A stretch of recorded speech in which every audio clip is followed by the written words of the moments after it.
Anthony William Bear. This call will be recorded and subject to monitoring at any time. You may begin speaking now. Hey everyone, welcome to my new channel. In a former life, I was known as the Timepiece Gentleman, but today I'm federal inmate 10468506. I'm going to be spending the next several years of my life in prison because I let greed, addiction, and ego control me. Now, I'd like to start this video off by talking directly to the people involved.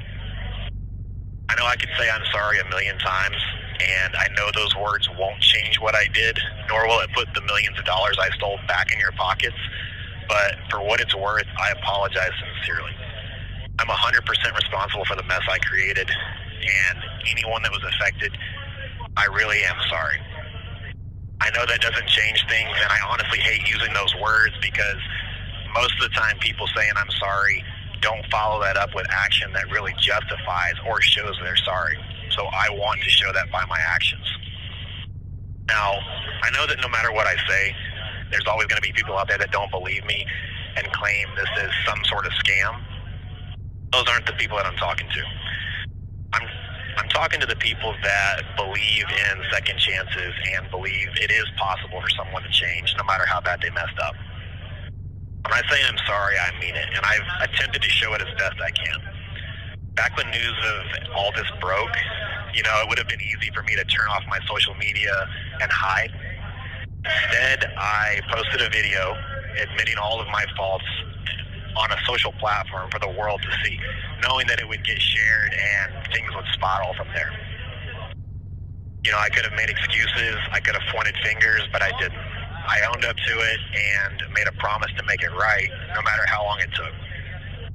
Posting that apology video, for me, and admitting what a piece of shit I had become, was one of the hardest things I've ever had to do.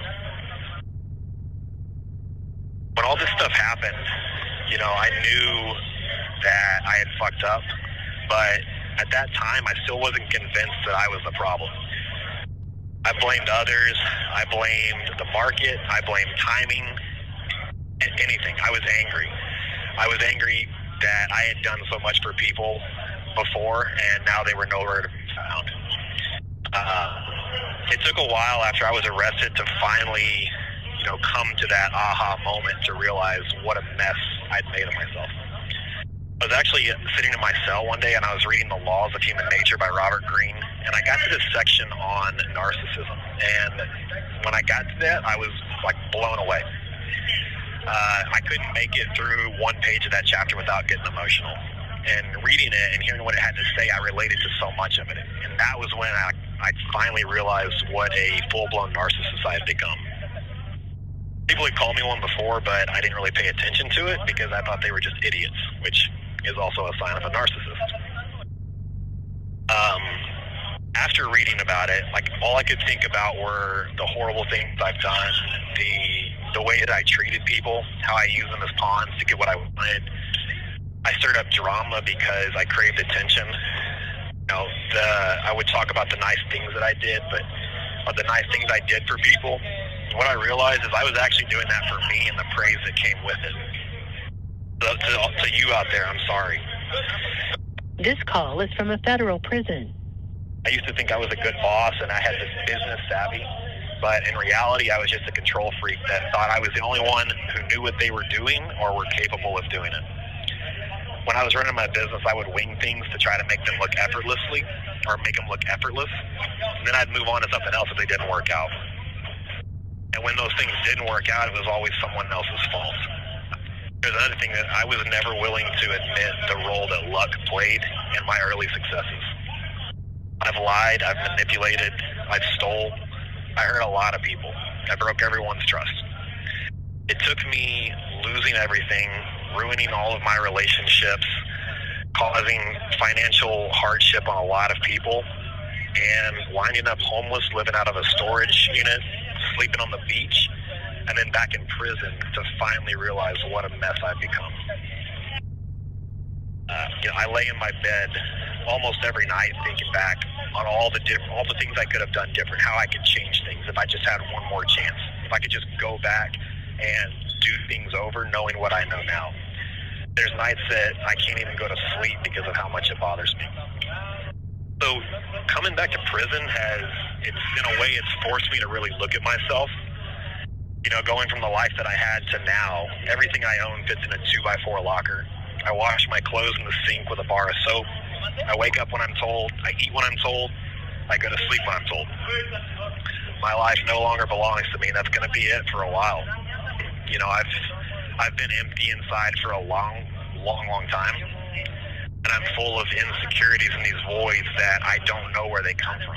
But I have spent time trying to figure that out and how I can fix them. I may not ever be able to fix the damage I've caused, but I'm going to try. Now, there's no telling how long it's going to take me to pay back what I owe, but it starts with something, which is why I've talked about drawings before, and which is one of the purposes of this channel. Making $100 is better than doing nothing at all and staying a ghost. And to anyone out there that is watching this or listening, if I affected you, you have my word. I'm going to do everything I can within my power while I'm in here to start trying to fix the wrongs, or try to make right my wrongs.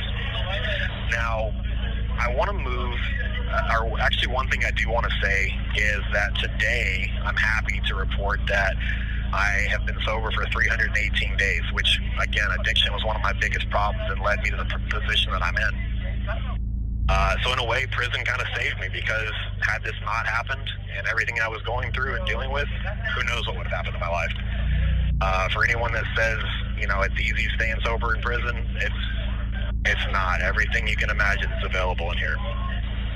Over the last 10.5 months that I have been incarcerated, I've spent a lot of time reading anything from, I've read books about narcissistic personality disorder to childhood trauma to mental illness, trying to figure out what's wrong with me and what makes me the way I am. And then once I figure that out, how I can fix it.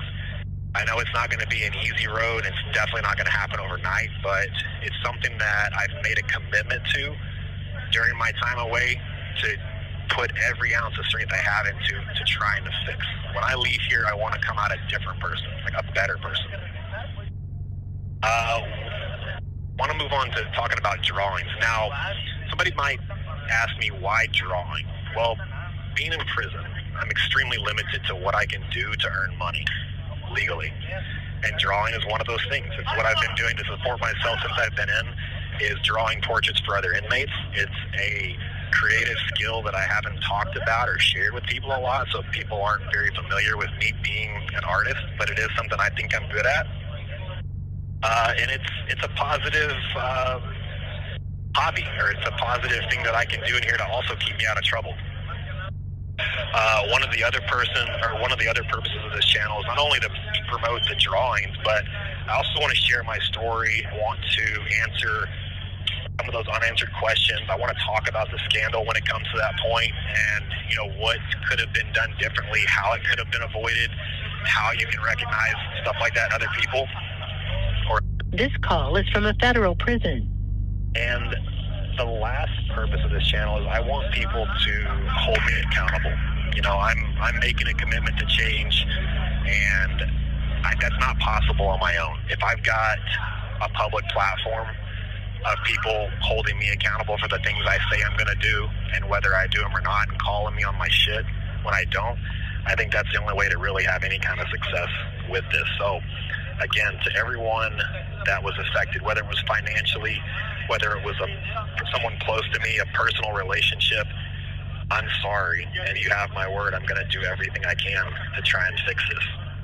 Before I end this call, to promote my drawing, I wanted to take a second, and I want to offer a free one out there to somebody. We're going to post videos every Monday evening at 5 p.m. So in honor of this first video and launching the channel, I want to give one subscriber the opportunity for a free watch drawing or portrait of your choice. So anyone that's interested, just like this video, subscribe, and then come back down here and comment subscribe, and in Monday's video I will pick a winner. If anybody has any questions, I need questions for the video, so if you've got some stuff that you haven't heard me talk about, please put those questions below, and I'll pick 2 or 3 of the best ones, and I'll talk about those next week. So guys, Welcome to the channel. I hope one of these days I can fix what I've done. And I'll see you guys on Monday.